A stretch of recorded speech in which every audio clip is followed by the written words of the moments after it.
PM Modi ने एक सर्वे शुरू किया है जिसके आधार पर यह तय होगा कि 24 के महाभारत में बीजेपी के कितने सांसदों को टिकट मिलेगा और किस किस सांसद का टिकट कटेगा। प्लानिंग क्या है यह मैं आपको बता देता हूं।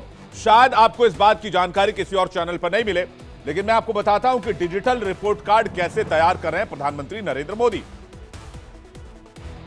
पीएम मोदी ने आज से नमो ऐप पर जनमन सर्वे शुरू किया है। जनता से विकास यात्रा पर अपनी राय देने को कहा है, यानी आप भी अपने सांसद की रिपोर्ट नमो ऐप डाउनलोड कीजिए और पूरी रिपोर्ट डाल दीजिए कि हमारे सांसद जी ने ये कामकाज किया, ये योजनाएं पहुंचाई, इन योजनाओं के बारे में जानकारी दी। प्रधानमंत्री ने साफ तौर पर लोगों से कहा है, आम लोगों से अपील की है कि अपने अपने सांसद का फीडबैक दीजिए। वो सीधे नमो ऐप के जरिए प्रधानमंत्री तक जाएगी और प्रधानमंत्री खुद एक एक सांसद के रिपोर्ट कार्ड पर नजर डालेंगे। एक डिजिटल रिपोर्ट कार्ड तैयार की जाएगी। जनता से अपने एरिया के लोकप्रिय लीडर्स की जानकारी भी मांगी गई है इस नमो ऐप पर, और काम के लिहाज से रेटिंग देने की बात भी कही गई है कि आप अपने सांसद को 10 में से कितना नंबर देंगे। तो सोचिए कि प्रधानमंत्री कहां से सोच रहे हैं। इसलिए प्रधानमंत्री कहते हैं कि मेरी सोच वहां से शुरू होती है जहां से बाकी नेताओं की खत्म हो जाती है। पीएम मोदी की इस पहल को 2024 लोकसभा चुनाव से पहले भाजपा के सांसदों के कामकाज की समीक्षा के तौर पर देखा जा रहा है, लेकिन दूसरे तरफ से आप देखेंगे तो एक मास्टर स्ट्रोक भी है।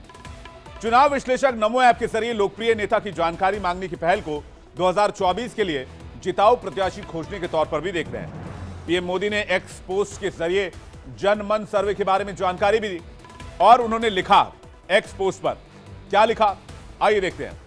भारत की विकासात्मक यात्रा पर आपकी कोई राय है? कौन सी योजनाएं और परियोजनाएं आपको सबसे ज्यादा उत्साहित करती हैं? आपके स्थानीय सांसद के बारे में आपको कोई फीडबैक देना चाहते हैं? आपके क्षेत्र में कोई लोकप्रिय नेता है, इसके बारे में कोई सुझाव है? तो फिर नमो ऐप पर हैशटैग जनमन सर्वे आपके लिए है।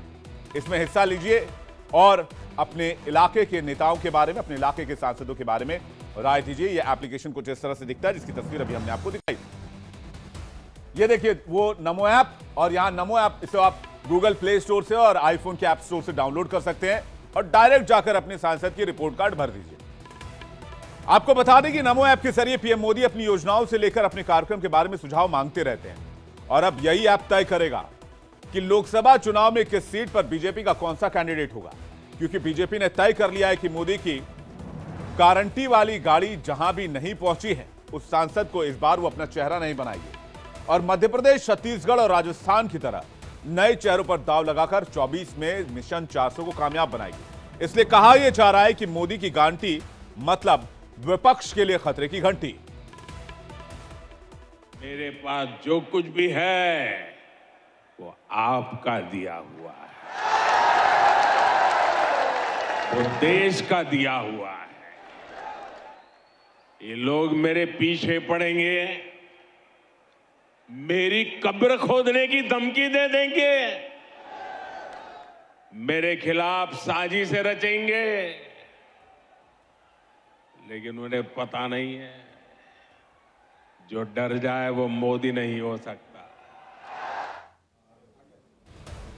प्रधानमंत्री मोदी ने कुछ दिन पहले ही संसद में एक लाइन बोली थी, शायद आपको याद हो, और नहीं याद हो तो वो लाइन हम आपको सुनवाते हैं। जब प्रधानमंत्री ने कहा एक अकेला सब पर भारी।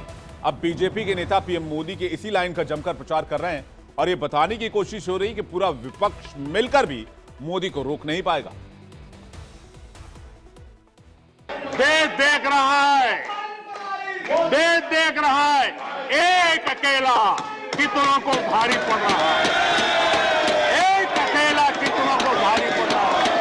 अरे नारे बोलने के लिए भी, नारे बोलने के लिए भी उनको बदल करना पड़ता है। जो भी ये बोलता है घंटे भर से आवाज की जवाब दे रहा है। लेकिन इंडिया बोल रहा है मैं हम आपकी राय को सबसे आगे रखते हैं। आपकी राय जानना देश के लिए और देश की राय जानना नेताओं के लिए बहुत जरूरी होती है। तो इंडिया बोल रहा है मैं हमने ये पूछा कि क्या 24 के चुनाव में मोदी जीत की हैट्रिक लगाएंगे। इस पर इंडिया क्या बोल रहा है, आइए देखते हैं। डेफिनेटली मोदी जी ही आएंगे क्योंकि कोई और विकल्प नहीं है, और उनसे बेटर शासन करने वाला भी कोई इंडिया के अंदर अब तक हुआ नहीं है। बिल्कुल मोदी जी आएंगे। मैं तो आज ही आया हूँ बैंगलोर से, मैं बैंगलोर में रहता हूँ। सो उन्होंने जितना काम किया उस हिसाब से मोदी जी आना चाहिए और आएंगे भी। मुझे लगता है मोदी जी को फिर से मौका मिलना चाहिए और जरूर मिलना चाहिए। बहुत काम किया है उन्होंने और वो दिखता भी है। राहुल गांधी हैं और भी विपक्षी नेता जो गठबंधन बनाए हुए हैं, उनको भी एक बार मौका मिलना चाहिए, क्योंकि मौका सबको बराबरी का मिलना चाहिए। तो साफ तौर पर आप देख सकते हैं कि किस तरह से प्रधानमंत्री नरेंद्र मोदी को लेकर युवाओं की राय, आम लोगों की राय एक सी नजर आ रही है। अब आज की एक और बड़ी खबर आपको दिखाते हैं। आज प्रधानमंत्री के एक बयान की बहुत चर्चा हो रही है। संसद में 13 तारीख को स्मोक कांड हुआ, जिसके बाद से विपक्ष संसद की कार्रवाई नहीं चलने दे रहा। दोनों सदनों में भारी हंगामा। इसी पर पीएम मोदी ने आज बड़ी बात कह दी। पीएम ने कहा कि संसद के सेंधमार लड़कों से भी बड़ी गलती कर रहा है विपक्ष। यानी मोदी के अश्वमेध में क्या विपक्ष अपने लिए कोई मौका तलाश पाएगा? इस सेंधमारी वाली घटना के बाद विपक्ष कह रहा है कि